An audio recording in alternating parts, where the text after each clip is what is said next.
À Grande-Synthe, le maire a changé, mais les migrants arrivent toujours, dans ce qu'ils espèrent être leur dernière escale avant l'Angleterre. Voici le nouveau camp de la Linière. Entre 300 et 500 personnes y survivent actuellement. Vous avez vu, on dirait des images de guerre. Ils sont sur des gravats, ils sont dans la crasse. La mairie refuse de mettre une benne à ordures parce que ça serait reconnaître un point de fixation. Ici même, il y a 4 ans, l'ancien maire Damien Carême avait créé un camp humanitaire, disparu dans les flammes un an plus tard. Puis, il avait ouvert un gymnase 2 hivers de suite, toujours sans l'accord du préfet. Les tentes s'étaient accumulées tout autour. Élu en juillet dernier, le nouvel édile demande lui à l'État d'intervenir. Le camp est évacué en septembre. Mon prédécesseur a quand même rompu toute négociation et toute discussion avec les services de l'État. Et on se rend bien compte que c'est un dossier qui dépasse le maire d'une ville. C'est aussi un dossier à prendre en charge par les services de l'État. Vous savez, il n'y a pas d'un côté un humaniste et de l'autre côté un salaud. Ça ne marche pas comme ça.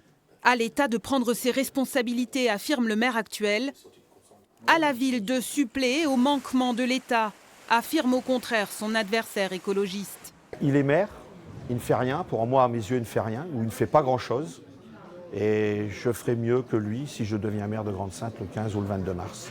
Je ferai en sorte que, et je le répète, que personne ne meure sur ma commune et ne dorme dehors sur ma commune.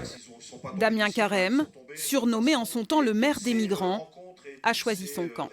Celui qui a pris ma place, en fait, est en train, petit à petit, de casser toutes les mesures qu'on avait prises. Cet après-midi, j'ai constaté comment on débroussaillait pour éviter que les gens n'aillent se réfugier à l'intérieur des broussailles, pour que la police aille mieux les déloger. Donc c'est non seulement quand on a la pression du préfet, je comprends qu'on puisse craquer à la pression du préfet pour évacuer un gymnase, mais après qu'on soit complice d'une politique de l'État d'invisibilisation de ces personnes-là, moi je ne peux pas accepter ça. Des exilés vulnérables et dénués de toute infrastructure, c'est aussi ce que dénoncent les associations qui leur viennent en aide. Le 15 mars prochain, les Grands-Saintois devront choisir parmi 3 anciens adjoints de Damien Carême. Aucun d'eux n'affiche l'accueil des réfugiés en tête de ses préoccupations.